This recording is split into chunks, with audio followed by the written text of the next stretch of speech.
Testing 1, 2. We still haven't got an intro track. No, we don't. It's Doug and Gary's fucking Des Island shit fest. What's it called? Des Island Discs. Cardboard Paradise. All right, welcome guys. My name's MexiGary. My name's Doug Jagger. Cool to be back here, man. Back in your studio this evening. We're half in it. We're hip switching about because you know, sometimes we'll do it here, sometimes we'll do it at Doug's. I don't know which one I prefer. It's very relaxing being at yours because you've got the big fucking middle class L-shaped couch, which by all means should be in Newton Mearns, to be fair. Definitely. Sitting there with a plate of lobster thermidor. Yeah. Talking about the finer points of couches. Couches, yeah. The benefits and why I don't have a footstool. I don't have a footstool with it. Oh, you don't have a buffet? Don't have a buffet. Well, you've got a table though. I've got a table. See, I don't have the table because I don't trust myself not to fall over it when I get in pissed. You know, you know, it's one thing to stub your toe on a buffet. A buffet. Which sometimes is you. You are the buffet in my house. Absolutely. Tripping over you lying on the couch. Like, I know. But then you come in from work and you're digging your guitars on the edge of a coffee table and shit. Fuck that. No, but your house is huge, so you're not going to bump into anything there. Nah, man, it's good. It takes you 4 hours to get from the kitchen to the coffee table. It does. It's ridiculous. Yeah. So what's been zinging and zanging with you? Like 2 weeks since I saw you. I know, zinging and zanging. Gigs, weddings, nothing original has been played in the last couple of weeks, but new gigs have been organised. We've got more stuff in the calendar, which is good for FTS and as well. Well, you say nothing original has been played, not live by you, but I was listening to Another Day in Paradise and Glitch and the as yet on your unreleased oh yeah, the new demo that you've got. You sent me the private link for. That I keep jizzing my pants over. Oh, I was listening to that on the plane. I had a little playlist and I downloaded some because you know if you got YouTube Premium, you can actually download videos for offline. You know, so that was one of them, and most of the rest of them were just stupid comedy podcasts. So I'm sitting on the plane, like pretending like I'm sleeping because I don't want to talk to anybody. But then every so often, because I love laughing. And it doesn't take much to make me laugh, so I'm sitting there trying to sleep, and I just can't stop. You just giggle out of nowhere. I'm listening to, Mark. It's usually Mark Norman and Joe List. But anyway, you a big podcast guy? I listen to a podcast every so often, man. I also have premium on the YouTube. Ah, you posh cunt. Nah, you says you. Yeah, literally, you're the one who told me to do it. Why don't you have? I'm like, I know I probably should. No, I do, and I love the fact that you can take it offline and download videos. I have been getting back into the gym and all that kind of stuff again quite recently, and I've been enjoying it. And I listen to some podcasts when I'm training. I find myself, I never thought this would happen. This will throw you. Remember one of the first pods we did, we were talking about corn and how it'd be brilliant for a workout. You're just about to fucking, totally. Makes you want to run through a wall. I've been listening to jazz while I'm training. What? I know. Hell? Who am I talking to now? I know. I have no idea what's going on, what man. What the hell? I know. Jazz. I know. There's something. I'm just doing my thing, and it's just mellow, and I'm just getting it done. I don't know. It's working. So it pumps you up, does it? I mean, I don't like jazz mostly because I don't understand it. The closest I get to jazz is Nora Jones' album. And the only reason I like that is because it's like Pavlovian training. As soon as I hear "Don't know why," I'm just just pass out anywhere. But it's because it's nice and soothing. It's very soothing and not too complicated. But you're talking about proper Miles Davis stuff here. Yeah, I'm listening to some fucking good sax shit, man. Yeah, I don't know. Don't get me wrong. I don't know why I'm listening to that. There's Nora Jones again. In the gym, yeah. Brilliant. I don't know why, but it just seems to be ticking my boxes. Well, I mean, you're a bigger man than me. I mean, I'm not saying I don't like jam, but I just respect all the way. All these players, 5 guys standing on stage, all playing the wrong notes at the same time. Well, not necessarily at the same time. Oh yeah, that's true. Yeah. No, I just it's in 4/4, but whose 4 are we following? Nobody knows. Every jazz album should just be called "Where's the One?" Where's the one? Is there a one? Is there a one? Yeah. Jeez, so that's your new my new thing. Yeah, cool. I never expected that. But in terms of podcasts, I know that you're big on your comedy, so you will listen to like Bill Burr and Mark Norman and stuff like that quite religiously.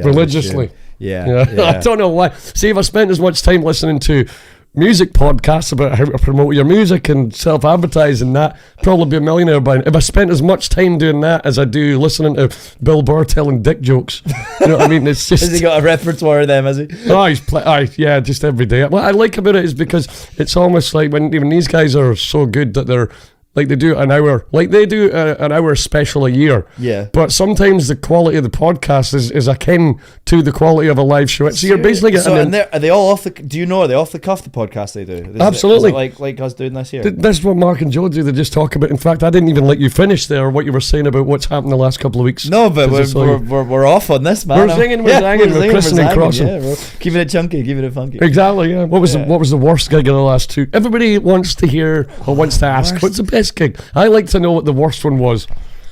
Well, we were in Lucky's on the Friday, and Aidan was away, so we did that as a duo, and that was really good. So just acoustic duo, Gary on the cajon. We noticed that in your story.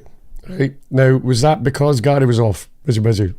No, Aidan. Oh, sorry, Aidan. Yeah. That was just because Aidan was away. I was gonna say, like, is Lucky's getting to the point where, because we got told to turn it down quite a bit the last time we were in. Okay.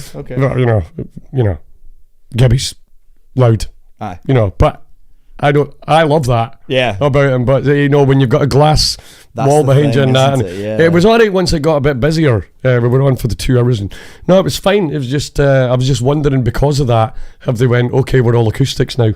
No, not at all. It was purely just because Aidan was away, and we were like, well, we can still do, you know, the set, and it's got percussion with the cajon and that, so it went really well. It was really good. Not the busiest I've ever seen it, but I think it's getting there. Because I was speaking to D recently, and he was saying that the time that they were in, maybe it was last week, and it was much busier. It was like, it's getting there, which is great, because we want places that put on live music to succeed. Of course, yeah. We always want that. Well, this is why I did the we did some live recording there to, like, come on, this is where it's all. Oh at. yeah, no, the footage, the Linkin Park and stuff like that. I was thinking, for some reason I thought like recording, like you were doing some drum tracking or something. Oh right, yeah, because that would be a decent room to do that in. Probably, yeah. If we get a bit of dampening on the, you know, a bit of soft furnishings, as they call it. Yeah, some rugs.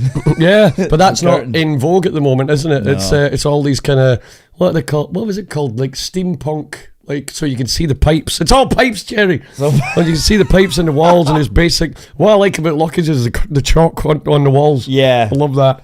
Yeah. But it used to authorised vandalism. It's great. Totally, yeah. People are going to think we're sponsored by Lucky Strike on this podcast, because we always talk about it. But where else have you been playing? We were in the Grosvenor this Saturday, so the next day. I was there yesterday, but it was shut. Oh, I just walked by. I was in Ashton Lane with Alex. Yeah, no, it was good. It was good. Again, just doing the acoustic thing because Aidan was away. So it's always so interesting because you do a lot of acoustic shows as well. You don't do a lot of duo stuff though. No, I like to just either do it myself or do it with a band. Yeah. The duo stuff doesn't really interest me. Really? Yeah, because I like. It's like sometimes I think if the guys in my band have ever got a problem with me, it's usually about talking too much shit on stage between songs. Okay. But I like doing that, and I'm like, well, if you don't like me doing it there, then I'll just do it at my own gigs. And if I do solo acoustic gigs, I can talk as much shit as I want, and then it's just between me and the manager. And the managers always love it. Yeah. They're like, nobody does this anymore. So I used to love...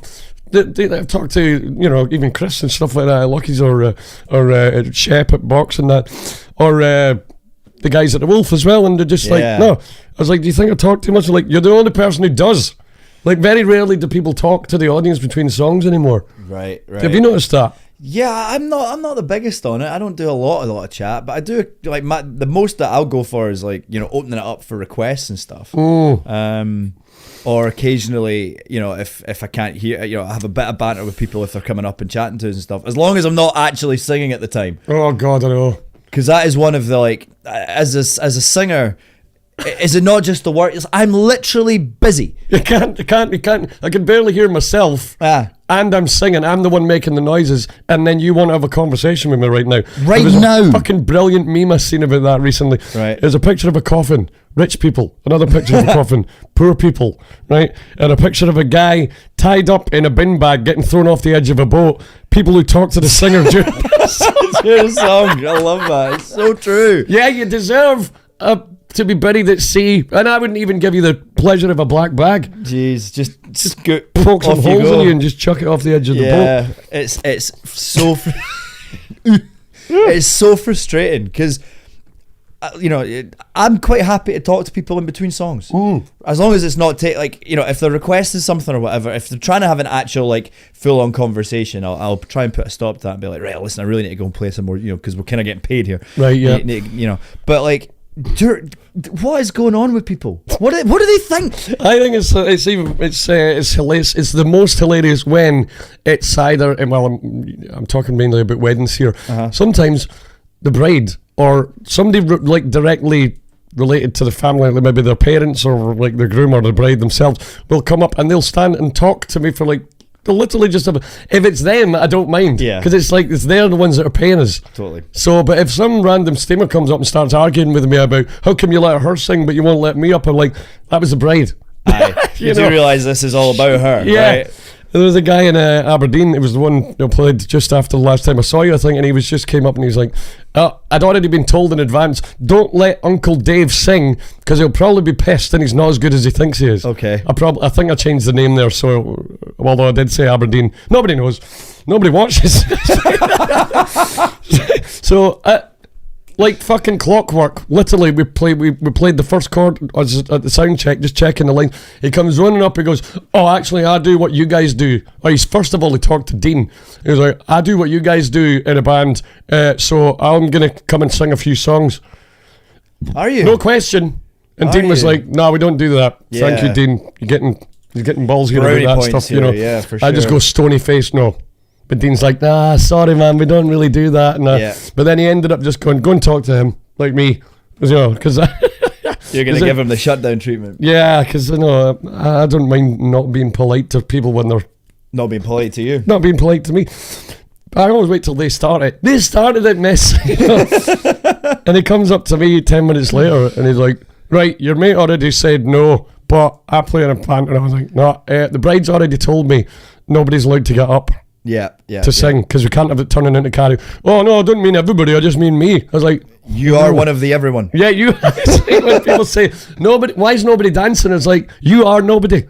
You are the people that aren't dancing. Exactly. So why don't you dance? The other one of that is, why is there so much traffic? You are the traffic. You are the traffic. You are a car in this traffic right now. I know. It's like us, because I was complaining last time about I would travel more if it wasn't for the traveling, because I fucking hate airports. Yeah. I don't mind being on a plane. I love being on a plane. Aye. But the airports and being treated like shit at that point. Well, exactly. Yeah, but what happens. Yeah. You got booze, great. Yeah, okay, off totally. We go. I had a great time on a plane. I bought one of them snuggles. It's like an elaborate version of the little horseshoe thing that you wear around your neck. So what's different about it? Well, it's like more padding, and it's got like support up here. So you just put it on. There's 3 ways you can wear it. You can have it at the side like that, or you can have it like that. And it's specifically designed so that you can actually be comfortable in the aisle seat or in the middle or at the window. Brilliant. So I was out like a light when I was at the window, and it was just, I could always sleep at the window anyway, but I was just out like a light. And then the next time I was in the aisle, but yeah, I just kind of had it like that, and it was better than the regular horseshoe ones. Yeah, way better, man. Dean had one of them, but it was like, I think they're like 12 quid or something. But me and Gibby got ours from off Amazon or something, £32. Right. Bit of an investment, and they come with it really folds up to be like this, but that size, and you just stuff it in a wee bag and you hang it off your bag. Right. So you got it flopping about. All the convenience. Yeah, but it's like you don't have to go walk about wearing it like some people do with the big horseshoe ones. As soon as they've scanned the passport, they've got their just stand in a queue like just upright. Yeah. They could have invented a snuggle that was full length where you could do that. Can you imagine? Yeah. Thought in it. Yeah. Maybe back brace and that. Yeah. Yeah. Well, was that not how? Because I heard a story once that's how Michael Jackson was able to do his leans and all that kind of stuff, or it was because he had something to do with his shoes. I think he would clip his shoes in, and he would, that kind of idea. Now there you go. That's exactly what we're talking about, right? Yeah. So you can be standing upright and lean, and you're just there. You go. You're asleep. Yeah, just like pulls up the back of your legs. Yeah. It's like them guys that are like the statues that you see on the high street. Yeah, the buskers. Performance art things. It's performance art. And the guy like leaning on a shovel, and then he spins all the way upside down. Like, how's he doing that? obviously he's got a fucking... Yeah, I know. I never understood how people can be confused about that, because it's like, how? It's not magic. Yeah. He's wearing big baggy fucking... Come on! Use your brains. The funny thing is, if you wait long enough, you'll see him dismantling all the gear and see how he's done anything. I know. He's not there permanently. No, he's not a fixture of the street. Yeah. He's not a fixture of the street. No, I know. Oh, wow. So you've brought up that you were travelling there. So what have your activities been then over the last little while? I went, the last time I was abroad last time I was in the States was it was January or February 24, and I got interrogated in Dallas airport because I didn't know where I was staying. I was meant to be meeting Alex. The flights were delayed, and snow and all this kind of shit, and the whole plans went to shit, and I didn't have all the information on my phone. Should have written it down. If I could give anybody advice when you're doing any international travel, don't trust your phone to have all anything can happen to your phone. That's not even your fault. You might drop it, somebody might bump into you, screen smashes, it just goes black. Oh shit, my boarding pass is on there. Always print stuff out, or even if you have to draw out the QR code, just do that. So yeah, that's why I didn't go to the States this year at the usual time that I would, because I'll usually go for 5 or 6 days in February, but I didn't this year because I was put off by the security. I was like, they clearly don't want us coming in there anymore. So, but with this, let's just say we had a pretty big reason to go. Yeah. So we went to visit some pals for a couple of days at a big mansion somewhere. It was fucking beautiful. Swimming pool, jacuzzi, barbecue. I was all over it. Nice. And free booze. So yeah, it's always a bonus, isn't it? Yeah, man. Cigars and some of the best weed as well, and it's legal there as well. Yeah. So you smoking? I was all about it, man. You were participating because it's decent. Yeah. Did you have a good time though? Oh wow, yeah. I mean, it wasn't even, because the thing is, you guys, you're crazy. Not that yous do it, but I'm just saying the people. Who's yous? No, I just mean the youngsters these days. The youth. I've heard through the grapevine, Vine. that they're just like they're over engineering this stuff to the point where it's fucking diabolically strong. Right. Yeah. Right. So I don't like it when it's like that because I'm not used to it. Totally. Send you on one. And then and then we went there and it was just like nice, chilled. I was just every couple hours I would have another one. Mellow but happy, and I didn't feel like lightheaded or anything. It was just that cool. Whoa! And I tell you one thing: zero hangover. Was drinking. That's the thing, man. Probably about half as much as I normally would in that situation because I was already feeling conversational and chilled and that. It's honestly, the analogy has been drawn so many times that if you got. And this isn't a reflection on us necessarily. I don't think we're particularly aggressive when we get boozy, but if you put a group of average drinkers and then average stoners, the drinkers there's a proclivity, and I'm not saying it always happens, but booze will make you more aggressive. Nobody smokes and fights. Yeah, that's true. You're just like... Yeah, you're true. That's your entire, right, man. Would you rather play to a room full of stoners or steamers? And I'm just stoners every time. Every time. They'll actually listen. Because there'd probably be no such thing as fucking shit pop music if everybody just smoked. 100%. They'd be like, hey man, have you got any Led Zeppelin? Have you got any Pink Floyd? I was going to say Pink Floyd. Nobody gets stoned and goes, hey man, have you got any Rihanna? I know. Or Beyonce? I know. Probably, I don't know. Probably, but certainly, if you're in that environment and you're listening to tunes and there's people playing, you're going to be like, yeah, come on, give me some of that old shit, come on, yeah. What about, it's got to have something with a bit of feeling in it. Fucking, yeah, REO Speedwagon or something. Yeah, totally. I don't know where that came from, but that's brilliant. What was their big hit? We did one of theirs for the first dance once. For fuck's sake. It's not Flirt with Disaster, that's Molly Hatchet or something. There's a great Partridge line about that. Alan Partridge, the radio guy. Partridge is obviously. Yeah. I can't believe we haven't talked about him before because you've been overcome by trying to talk about Oasis every fucking week. Yeah. I'm almost as obsessed with Partridge as it appears that I am with Oasis. Yeah, well, it's not an appearance, mate. It's fucking true. Yeah, you're probably right. But he goes, next thing we're going to play today is a song by one of the greatest stadium rock bands of our time, REO Speedwagon. You think he's going to say REM, but He's not even cool enough to like them. He's in the Speedwagon.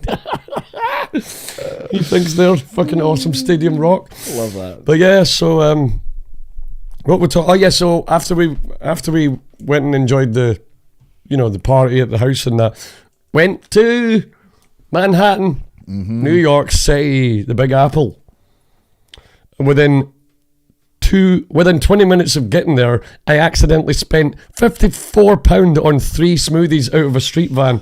The guy saw us coming a mile off. He made 2 wrong accidentally on purpose, and I think he charged us for them. Oh, the cheeky bastard. Yeah, I mean, it was just fucking the usual shit, like kale, spinach, mango, carrots, all the good stuff. But it didn't even taste that good. I was like, I can make better ones myself, And even at that, they were like $18 a head. If we went into a bar and a beer was $18, you'd walk out. You would no, yeah, you're right. We wouldn't even just walk out. I would just. I mean, that's the thing. So every time after that, I was like, how much? Check in advance. Yeah. Because they see you coming, man. They hear the accent. They see the Travel X card and that, and you're just like, I'm going to shaft this cunt. Aye. And I got Easy shafted money. big time. Easy money. Big time, But your body probably thanked you though. Well, like it was, yeah. I mean, as much as it didn't taste that good, it probably was what I needed at that point after 2 days of sitting in the pool smoking and drinking. Yeah, smoking, and we had some cigars as well, which were beautiful. Love that, man. So yeah, but New York City is. I've never been there I've been there 5 times, but it's always been in the winter, right? Because that's the only time off that we get. We don't want to go. You don't want to eat like maybe 5 or 6 wedding gigs in the middle of summer, because that's where your bread and butter is. Totally.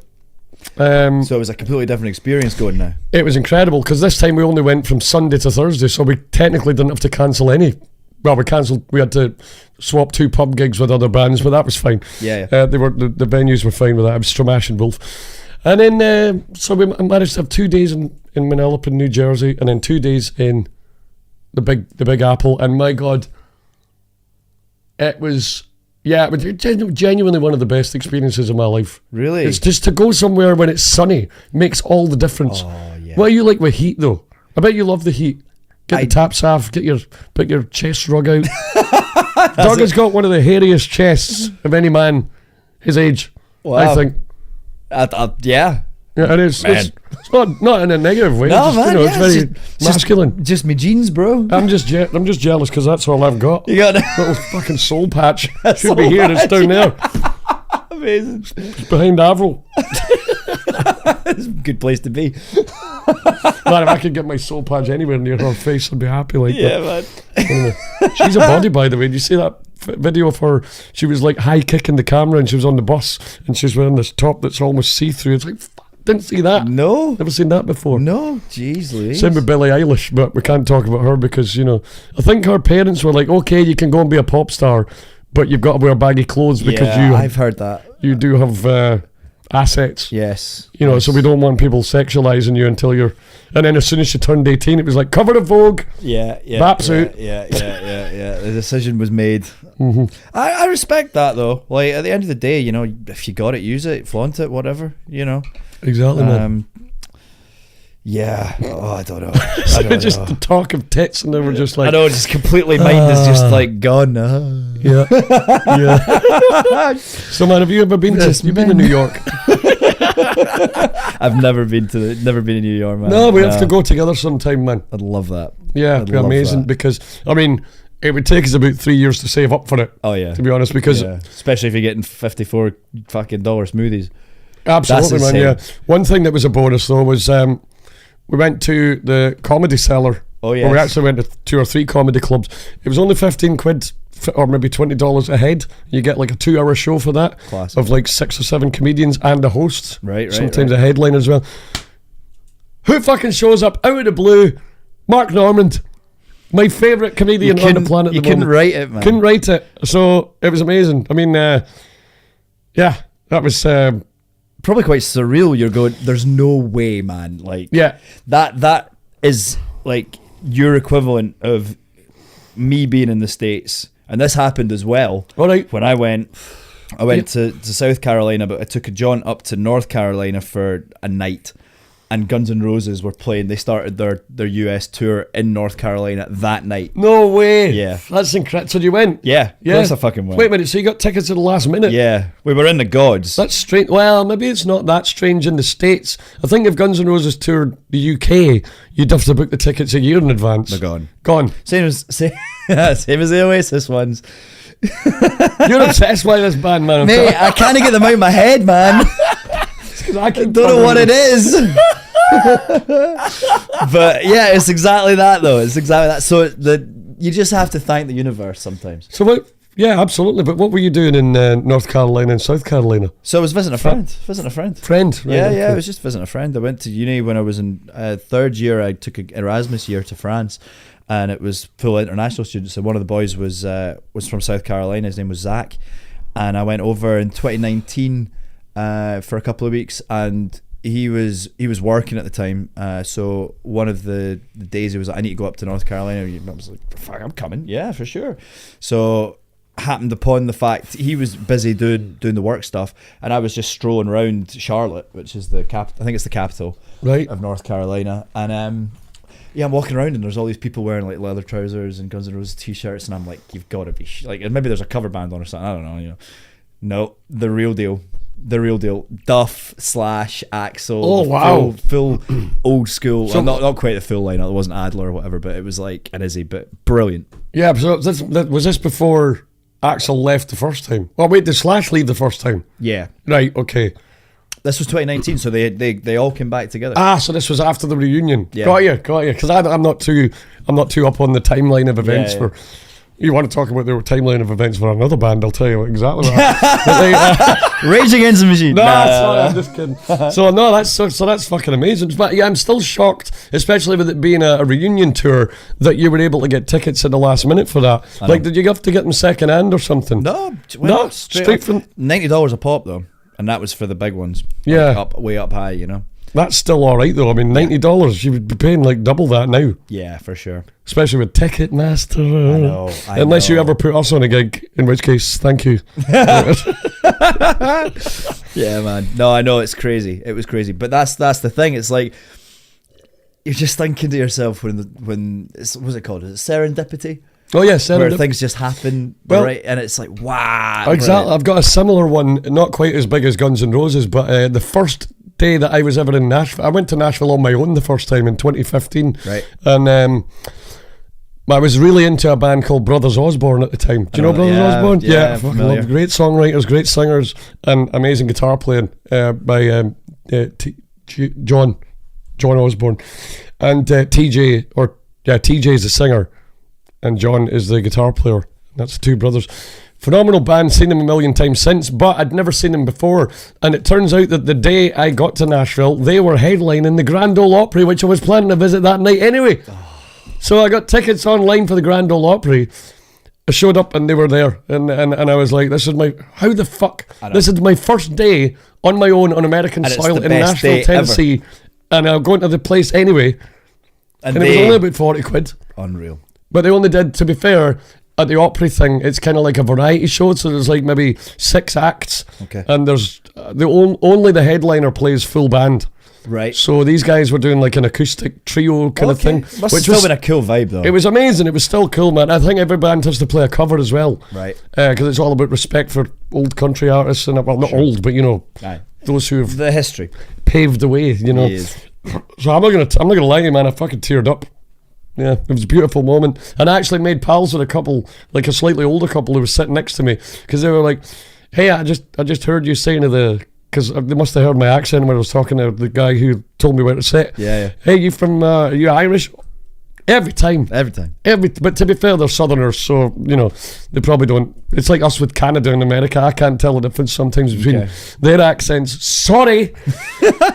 So they were like, "Hey, we got a brother in Dublin."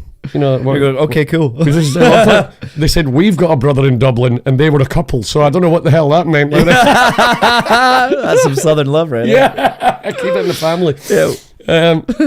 So I think he meant like she's got a brother, like in the family they've got a brother. So then I ended up talking to them, went for a pint with them after the gig. So, man, as much as I love New York, I have to say that they always talk about southern hospitality and the friendliness down there. And obviously, Texas has got its own problems, but I just think Nashville, from my point of view, has always been good to me. Like, people are really friendly, especially when you hear the accent. They're like, man, you come all the way here to hear country music from Scotland. Yeah. It's cool. Thanks, man. They appreciate it. Yeah, for sure. Yeah, for sure. I mean, we don't really have it's kind of like it's country mecca, really, isn't it? Yes. And it's always attracted people from all over because, who love country music and not even necessarily like hardline country, I would say. I don't have the same affinity to country that you do, but I would still love to go purely to see some of these guys play guitar. Oh man, it was just it's a little, no offense to Nashville and all the bands that play there, but it's watered down slightly from the hardcore, like Brad Paisley, Jerry Reed type of players that I saw the first few times. And I'd have to say, man, I think the way that I timed it, I mean, I've been nearly every year since, but I've noticed less and less of the chicken picking and more of the people playing Blink and Bon Jovi, which is cool, really? Because I love all that stuff as well. Yeah. Classic rock and ZZ Top and all that. Necessarily. Well, the ZZ Top maybe fits a bit better than the Blink does. Well, yeah, but you got these guys who are, Eric Guinness, I think his name is. I've got him on Facebook. All these guys are quite happy just to be pals. They're playing these big stages on Broadway, but they're just like us. Yeah, it's like they're bigger venues, but it's because it's a bigger place. Yeah. In general, so they're playing the equivalent of Box and the Wolf and Scotia and all that and Lucky's, but we look at it like, oh my god, these are the guys are making it. They're in Nashville playing on Lower Broadway, they're playing at Tootsie's Orchid Lounge, they're fucking legends. But to them, it's the same as what we feel like playing here. Yeah, because it's just the equivalent. You know what I'm trying to say. No, I hear you, man. Yeah. And anyway, this guy Eric Gaines, fucking phenomenal chicken picker. Like, can play traditional country up there with the best. Yeah. But he just loves playing pop punk and new metal. Really? So I always he's like us. Yeah. He reminds me of you in a lot of ways. Like appearance and style and his banter and that. So I got on really well with that guy. But again, talking about the fact that I can only go there, or we can only travel in the off seasons. There's a window, yeah. So when I was there last year, we went to see his band playing in a place very similar to Lucky's, on a place called Printer's Alley, which is kind of off the beaten track of the city centre.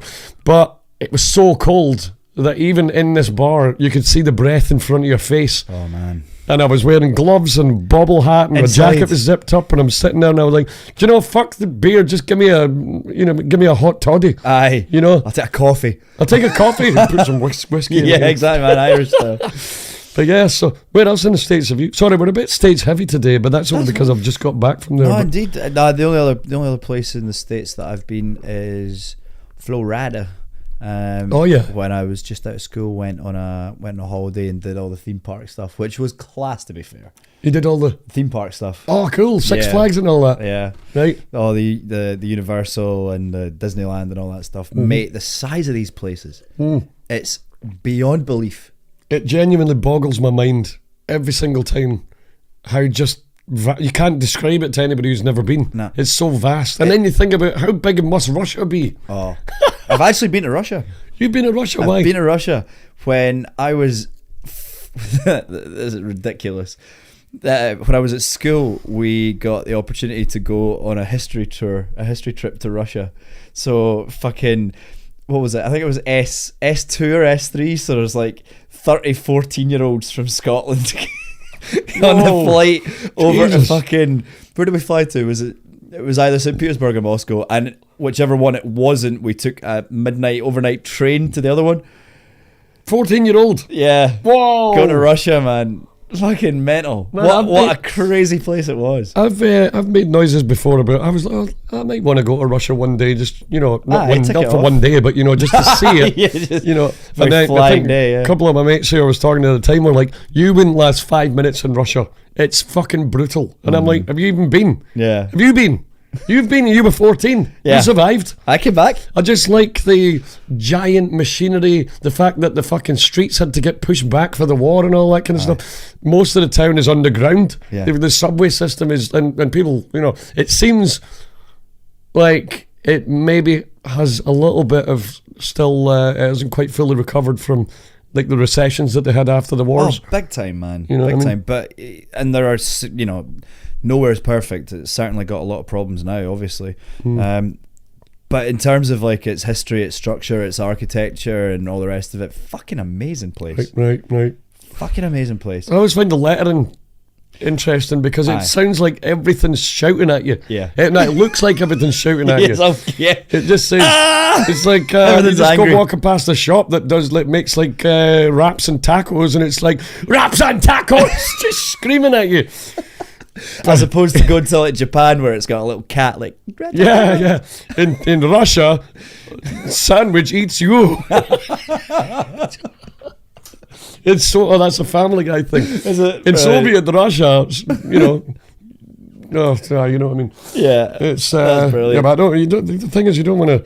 I might cut some of this because you don't want to piss off the Russians. No. But we haven't even said anything that's they're going to be unhappy about. No, totally. Yeah, but I don't know. I don't know if I know what I'm talking about when it comes to the whole. Are they a poor country? Or are they doing all right? Or I think it would probably depend on who you asked. I mean, Putin seems to be doing all right. Pretty sure he's all right. I mean, he's best pals with one of the coolest guys on the planet, Donald Trump. I couldn't even say that with a straight face.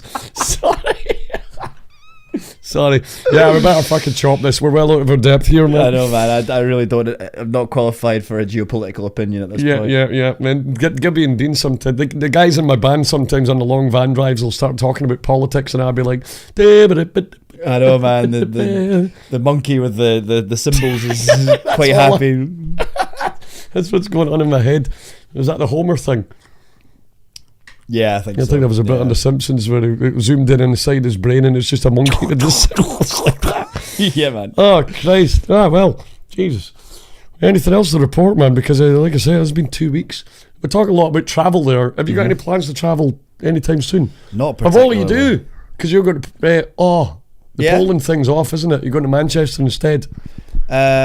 Maybe. Yeah, I'm not entirely sure what the results of that are at the moment. Still up in the air, I think. It's still undecided, but either way, it'll be a fun time. So yeah, I'm looking forward to that. Are you coming? You're coming, are you? No, I'm not going to be able to go because it's the week that I have planned Nashville next year, and like I said, I didn't get to Nashville this year because I was too scared of Homeland Security, which you should be. That's what I'm saying. Make sure you plan every trip that you make to the States. But no, I've got some people to meet in Nashville. I can't do it any other time, and it's only those. I think it's like a week and a half that we booked off like 6 months ago for April, and it just happens to be that weekend. Fair enough. Is it the Friday and Saturday? You're good. Sorry, what we're talking about is one of our pals. It's not a secret or anything, is it? I don't know if it is. That's why I'm like, I don't shit. know. Okay, we'll cut this as well. We're going to be a 25-minute podcast today. Cut. I don't know. That's why I was trying to be like, I don't know. Right. I don't know. Okay, well, we'll leave that out then. Yeah, okay. But yeah, if you wanted to go to New York at any point, man, I would love to go with you. It'd be fun. I mean, it'd be fun. We barely survived 2 nights in Carlisle. I know. Together. I know. So to try and do a week in New York together, I don't know if you would survive because... Oh my God. Because you can be, let's just say, you get very into. We were talking earlier about people drinking versus smoking, right? Yes. And you said people have a proclivity to be more aggressive when they drink. Now, that is true of most people, but I look at alcohol more like Jim Carrey's film The Mask. Right. Whereas Different personas. Exactly. And if it just exacerbates. What are you gonna say here? No, because you're a really friendly guy. Yeah, man. But it makes you more friendly. Yeah. But the problem is, not everybody wants to make friends. No, that's very true. Do you know what I mean? So you talk to strangers that necessarily don't. And do you know what? I more often than not, I'm quite happy to be told, we're all right, mate. It's like, okay, fair enough. But I'm a fucking friendly guy, man. I fucking like talking to people. It's who I am. I don't know. Exactly. But that's what the point I'm trying to make is like you're not one of these people who gets aggressive. No. Neither am I. No. I mean, so what if I did? Look at me. Fuck off, mate. You just bat me away like a wee fruit fly. You know what I mean? Put some honey in a jar with some whiskey, and I'm like, oh, and we go drowning. I think America I need to not get too carried away, but I think that would be a fantastic time. It'd be great, man. Oh, the other, just to wrap up my talk about New York. So we did the comedy clubs the first night, and then the next day we did a load of tourist stuff that, even though I've been there a few times, I'd never done the Statue of Liberty. We didn't go to it. We just went down to Port Authority and had a see look at it from most places. You can see. Well, it's funny because they actually boarded up. So you need to pay to even see it from the mainland. Seriously? Yeah, but we done? were able to peek over and see. Yeah. Pointless. Pointless. If you're not going on the boat to the statue, I wouldn't bother even going to try and have a look at it, because it's miles off the mainland for a start. Yeah. It's actually a lot smaller than you think it is. Yeah. You know, you'll watch Ghostbusters, it looks like the size of the skyscraper. It's totally not. Or it might have been in the 80s when that was the height of the buildings. That was probably it, because it was a gift from the French, wasn't it? It was, yeah, and it used to be copper. But because of oxidization, it's now the colour it is. It's green. Wow, that's mad. Yeah, it was copper. So we did that. Can you imagine in Paris if the French boarded up 3 sides of the Eiffel Tower? And just paid, like, charge you to get in to see. Oh, cunts. I know, but they haven't. No, they haven't. No, they haven't. I mean, they still charge you to go up it. Yeah. But you can't see it when you're up it. Well, that's true, you're on it, aye. Yeah, and that's the other thing about... So that's to state the obvious, yeah. Yeah. That's why I don't really care about doggy style. If I'm going to do something, I want to see what I'm working with here. You know what I mean? So that's the thing, like going onto the island, Liberty Island, which is where the Statue of Liberty is. Yeah. Once you're there, yeah, you can see the statue, but you've got no sense of scale because you're like right beside it. Yeah. So it might be better to just take the boat trip. Well, when you're on the boat trip, it goes round the island, so you can take pictures from there as well. So, but yeah, I don't even know if you can go in it anymore. The Ghostbusters went in it. Is it Ellis Island it's called? Is it on Ellis Island, or was Ellis Island a different one? I thought it was on Liberty Island. Is it Liberty Island? I think it's Liberty Island. That would answer my question then, so no. I might be wrong there though. I might be wrong. Because I'm sure, was it Ellis Island was the like arrival port for people coming to New York? Oh, might be onto something there. I do remember the word Ellis from looking at maps when we were down there, but I'm not sure. I'm pretty sure it's on Liberty Island. Cool. And you know, it's great. Not once when we've had a debate like this have we ever pulled our phone out and just went, that's the answer. Not looking. Because you guys fucking tell us whether we're right or wrong. Exactly. You know, I was talking about my old pals Billy the other day, and we were talking about how whenever people in pubs these days have a debate, it gets settled instantly on the phone. But the old guys back in the, well, they weren't old back in the day. I'm talking about guys who are in their 70s now. Yeah. They hang out in pubs and they'll just debate. They just struggle. They'll talk about that unit there used to be a butcher's. No, it didn't. It used to be a sports shop. Else, yeah. And nobody will ever settle it because nobody pulls the phone out. Nobody can confirm. And you can talk for 2 hours about something that when we talk about them, somebody will pull out the phone and go, no, it used to be a sports shop. And you go, well, that's that then. That's the end of that conversation. Yeah. But that's why I like this, because none of us are sitting here going, it's Ellis Island, it's Liberty Island. No, man. And we've also got, I like the not knowing. Yeah, I like not knowing. That's a good song by Father Son, by the way. Oh, didn't know that. But I like not knowing. Have you been writing anything recently? I've been fanning about with some riffs, man. Yeah, I've been writing some riffs, coming up with some more modern FTS sounding stuff. Right. Okay. I know that band. Yeah, man. I appreciate you wearing FTS. What website can we? If somebody wants one of these sexy caps, where can they go? FTS.band. FTS.band. That's a cool domain. Yeah, man. I didn't realise that was even possible. That's a thing, bro. Yeah, dude. Wow, I'm going to look into that for myself. Do it, man. Do it. Are you going to bring any merch on Tuesday? Let's talk about Tuesday. I've got a merch box and it's got all the old CD albums in it, and it's got 3-card trick t-shirts, but I don't have any MexiGary merch because I'm still not settled on my act's title. Right. I'm really leaning towards Cardboard Engine. Okay. What do you think of that? I don't think it's a bad name at all. I think it works for the band.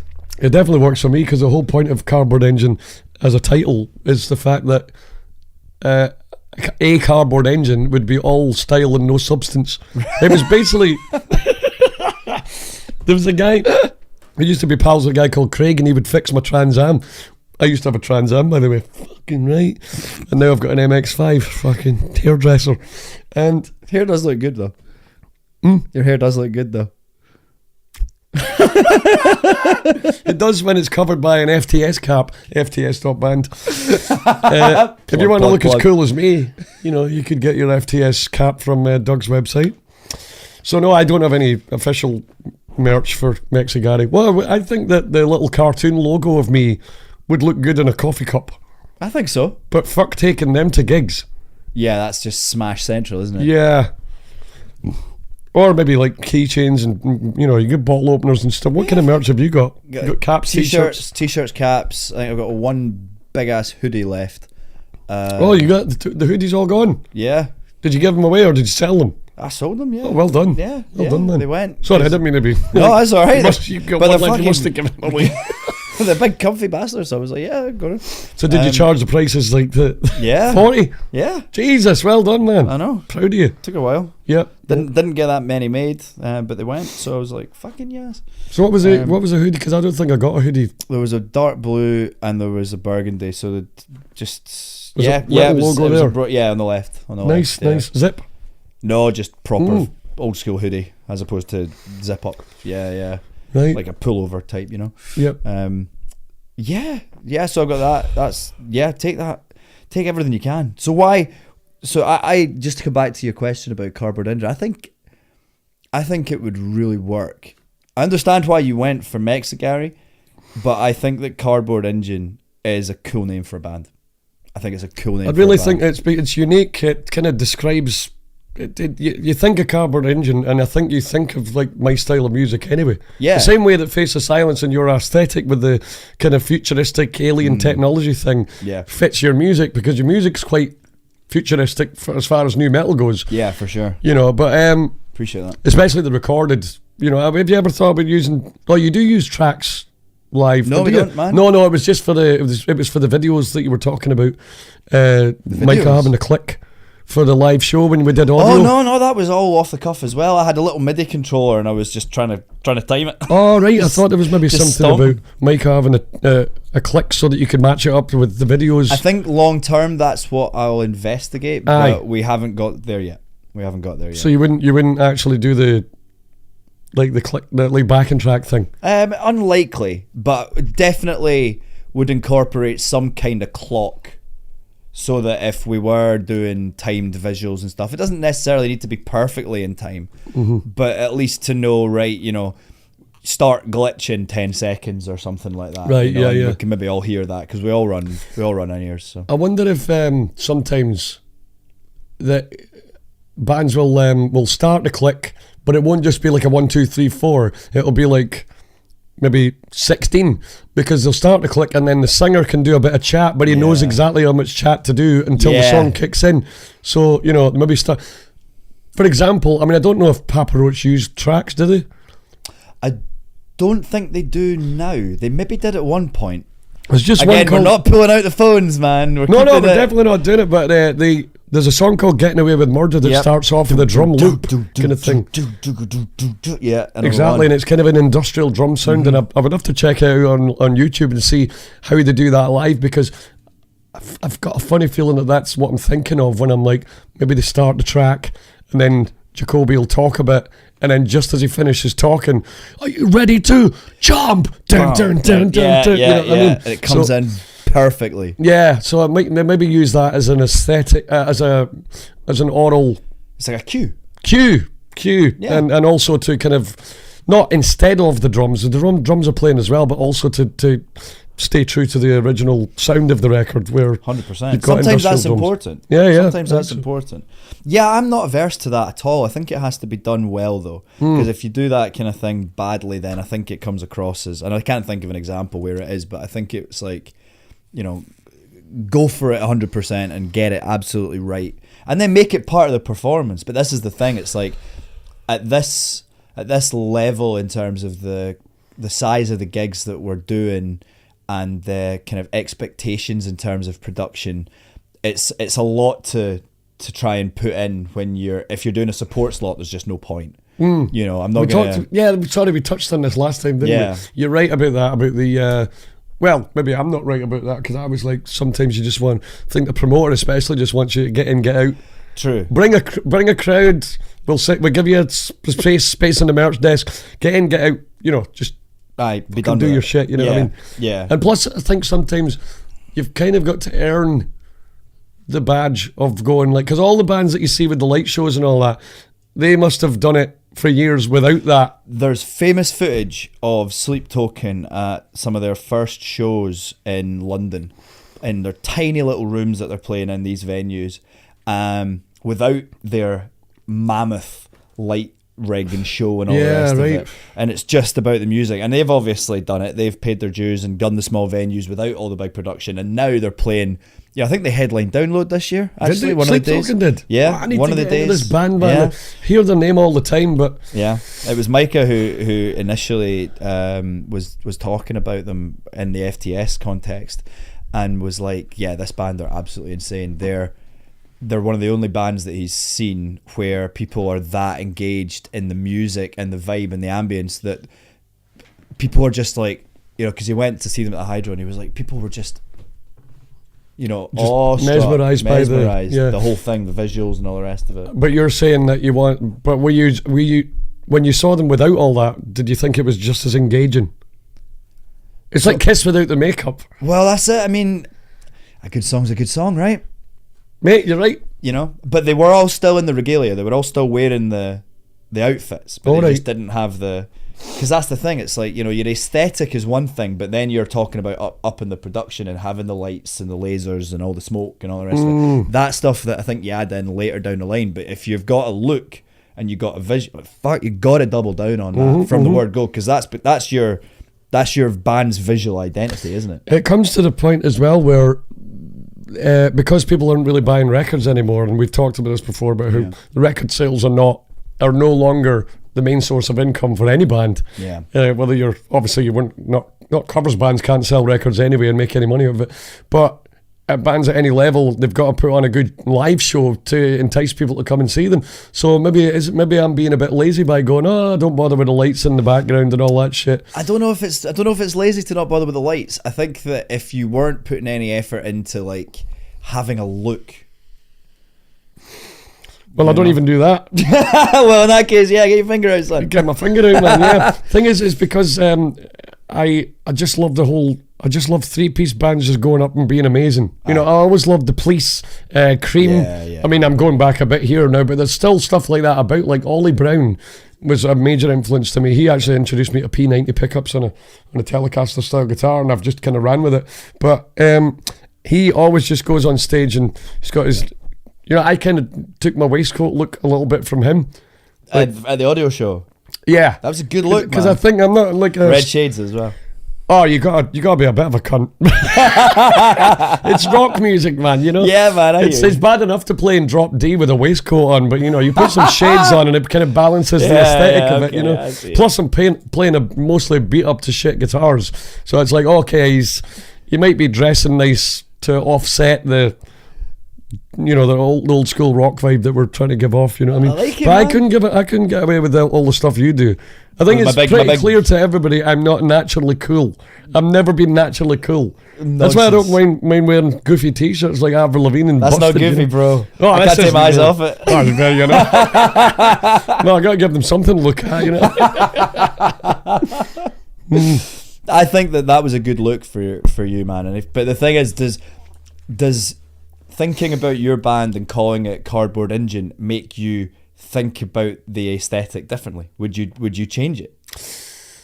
That's interesting. Because it might be more kind of, you know, leather jacket at that point.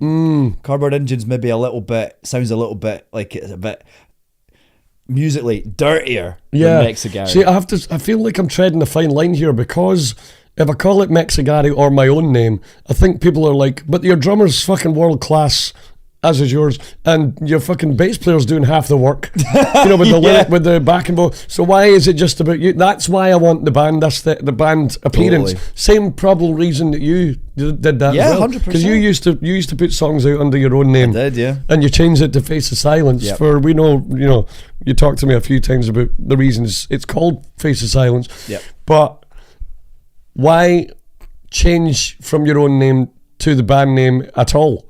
Is it because of the same reasons I just said there? Because you feel like the guys in the band deserve more of a shout than just yourself, your own name?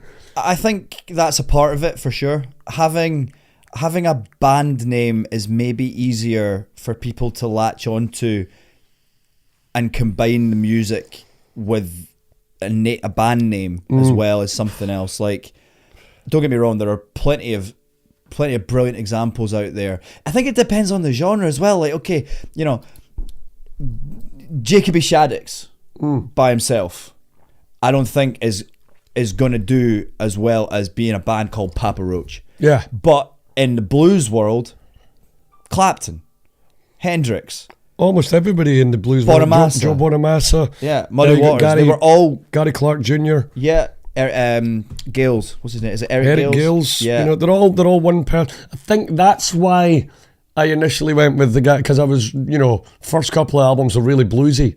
But I'm getting out of that now, and I'm kind of going, well, not that I would ever turn my back on it. No, but I think you could have blues in different everything I vehicles. do. But you could have different vehicles for that, though. You know true. What I mean?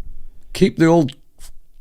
Have 2 or 3, but then you've got to manage 3 different fucking Facebook pages, and then and don't forget we're also trying to keep our actual business, which is the covers thing. Yeah. Well, it's weird to say it that way around, you know. I know. It was meant to be one begets the other. Yes. But now that it's the other way around, it's like, well, this begets that. But I think that there's merit in the argument about having them as being different things, because there's distinction and there's difference between them sonically, but also, like when I'm writing for Face to Silence, I still write stuff that I wouldn't put out under Face to Silence, just to be creative and just keep, you know, I go much poppier sometimes. I think it's never going to be an FTS song. Maybe bits of it I'll heavy that up or something. But I've still got the Doug Jagger name there if I ever did want to put something out that wasn't going to fit with the FTS sound. I think I might have thought. I think I thought that when I first heard Diamonds in the Dirt. I was like, this is way poppier, which is probably why I think it's the best thing you've ever done. It's way poppier than the stuff from your EP or anything you put out. So because the chorus is very well defined. I keep going on about chorus, hook lines and all that bullshit. I know you're sick of hearing me talking about it. Listen to you talk about that more than I'll talk about Oasis, man. I'm happy about this.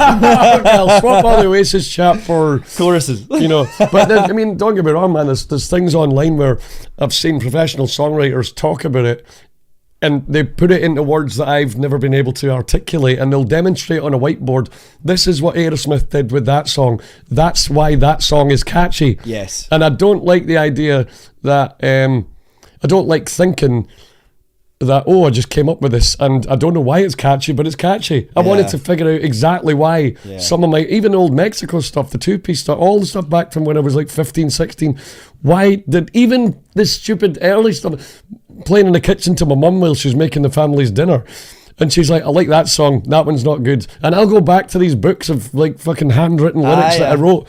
There's piles of them in that cupboard there, and I've sometimes whipped them out and go, that one was shite, that could maybe do a reworking. And I'm like, why would it rework that song when I now have the knowledge and the experience of writing songs to just write a song that's better than that anyway in less time than it would take to redo that one. Totally. That was a really convoluted way to say that I'm a fucking brilliant songwriter that has no credentials to prove it.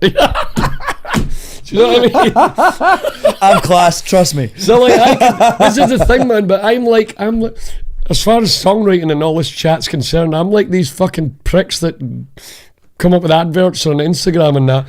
You know, buy my course on this, that, and the other.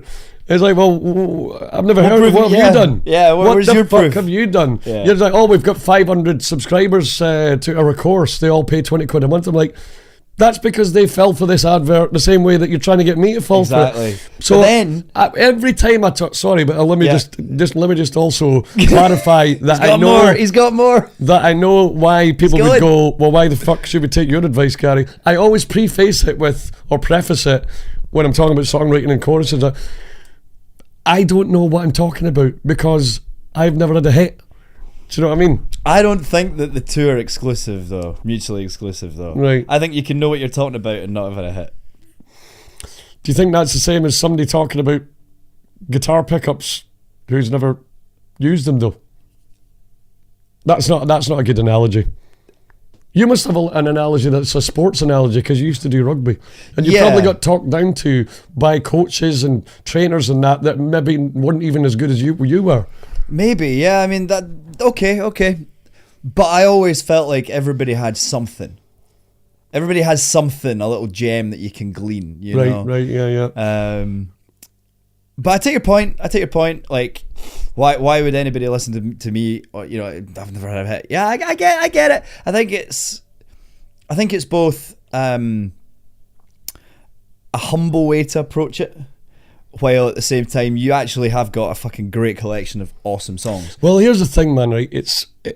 Thank you, by the way, but. Like I've learned a lot. We're getting into arse kissing territory now, man. But I learned a lot from listening to your stuff, all the way back from pantomime. Oh, way back. Yeah, all that kind of stuff. Right. But most importantly, your most recent stuff, because you don't think about it as mathematically as I do. No, I don't. Think, especially melodically. Yeah. You know, you just go, that feels good to write. That melody feels like it's going to be memorable to me. Yeah. Therefore, it'll be memorable to other people.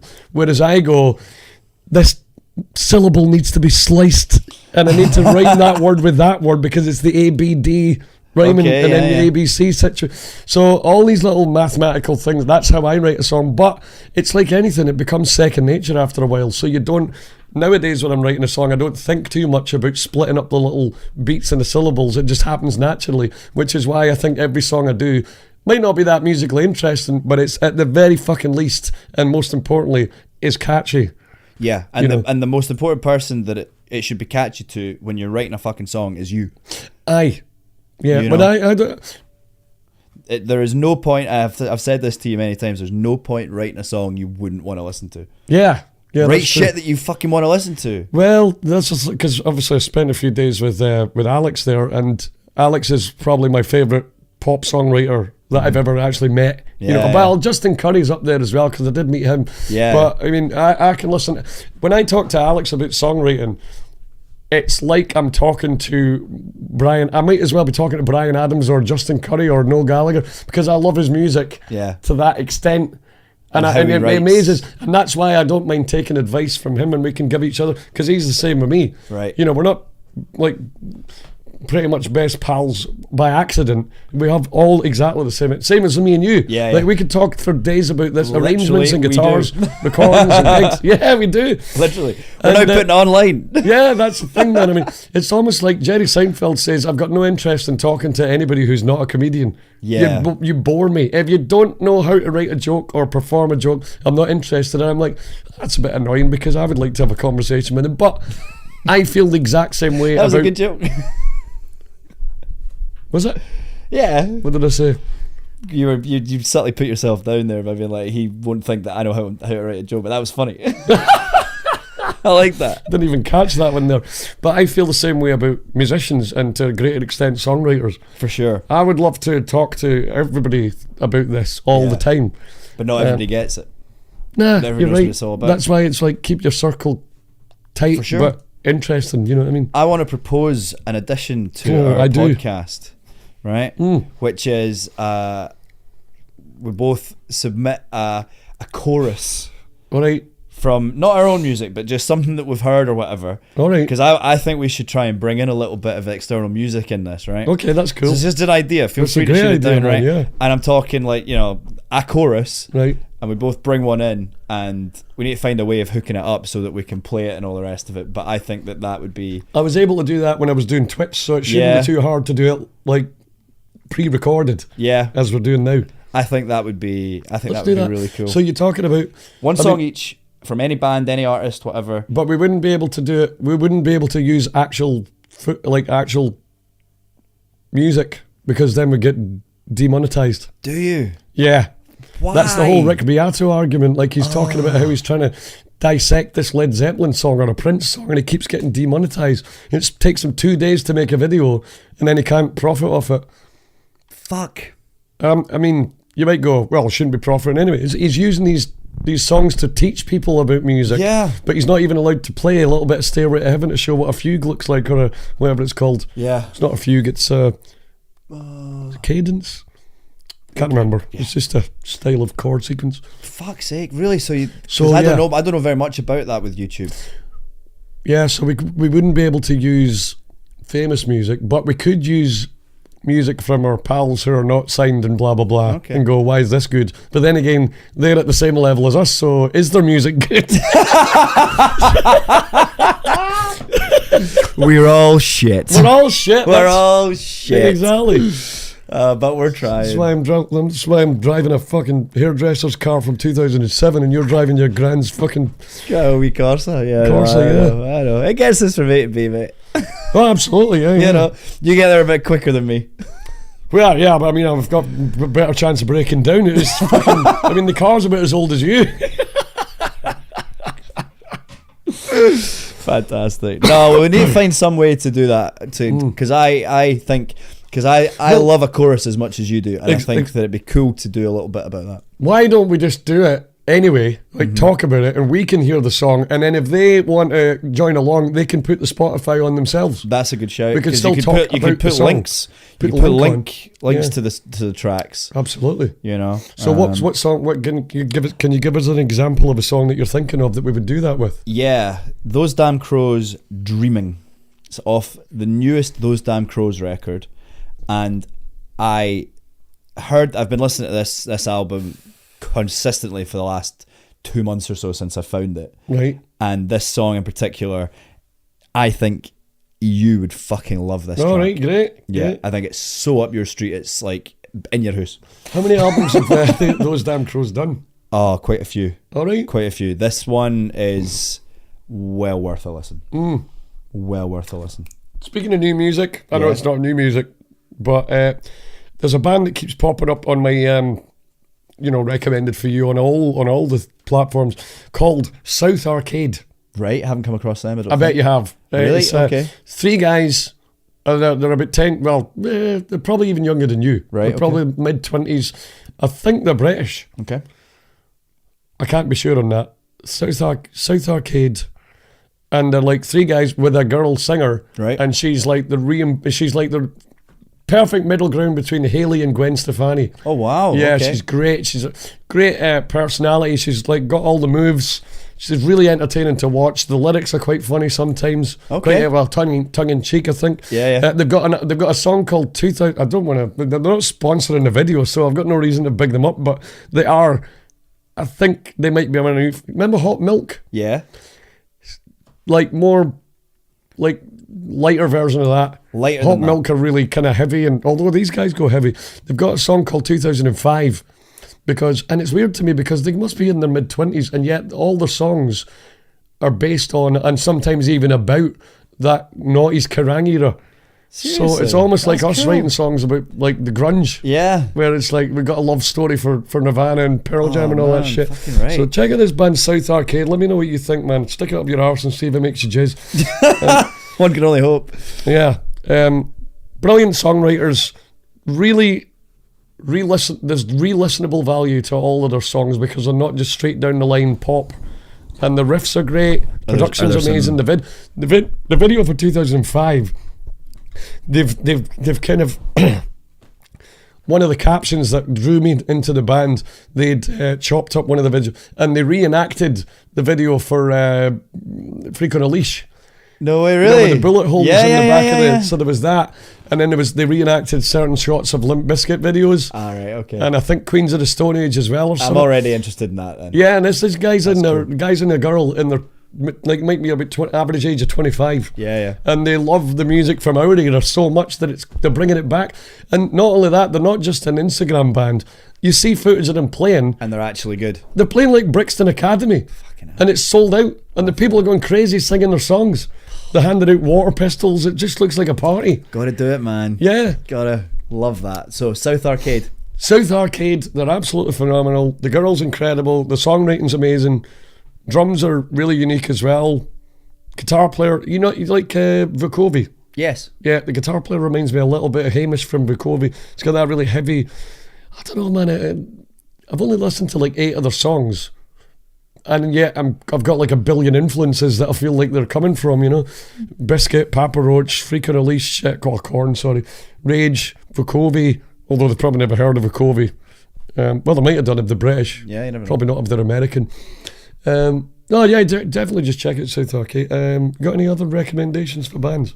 No, I'm gonna hold on to them until next time. Oh really? Yeah, I do. You got those down. Leave them one more. Leave our 3 viewers one more. I want to quickly dive into the upcoming gigs. Sorry, we've got to do the promo for that as well. We do. Thursday this week, I'm at the Clutha doing a jam. Friday, I'm in Linlithgow doing a solo gig. Saturday, I'm playing Arta. And then next week, we have a shared bill. We did talk about this a couple of weeks ago because we were able to announce it. But on Tuesday, 26th of August at Whistlebinkies, you will find MexiGary and Face the Silence on the same night. It's free entry. Once again, it's free entry. What more do you want? What do you want? And it's also, I think it's the tail end of the Fringe, isn't it? So it is. It's going to be absolutely brilliant. It's going to be, I don't know if it'll be mobbed, but it'll definitely be busy. It'll be a great atmosphere. Yeah. Especially if we've got some Paradisos. Board Paradisos. Some of you guys coming down, Board Paradisos, and you'll get a chance to evaluate whether we actually know what we're talking about songwriting and gear and all that shit, stage performance and all that. But it's a perfect gig to check us out at because, like you say, it's free. We're doing about an hour each. All original material. Take it you're not doing any covers. No, we won't be doing any covers either. Although some of my songs are so old to feel like covers nowadays. Who wrote this one again? Oh wait, it was fucking me. Jesus. Bread Demon again. No, I won't be doing that shit. But no, I'll be sticking to the rocky end of it, so it'll be a lot of brand new stuff. Well, new stuff that you can find on Rogue Biology, which is on my Spotify page. If you type in MexiGary, Rogue Biology, not Gary Johnston, MexiGary, Rogue Biology, and Doug's stuff is under Face the Silence. And that is everywhere you find your queefs. Wow. Oh, we got another one. Lucky Strike. We're not announcing that just yet. We're not talking about. I'll cut that. It's fine. Okay. Oh, good. Thank you so much for tuning in, guys. It's been a pleasure. Good to see you again, brother. Fucking A, dude. All the best. I'm looking forward to turning it up in New York with you at some point. At some point as well, man. Fucking yes. Better start saving the doubloons now. Oh, bro. 18 quid a smoothie. 18 quid a smoothie. And 25 quid a blowjob, but... last time I asked you were cheaper than that. I'll give you a discount this time. Okay. See you next time.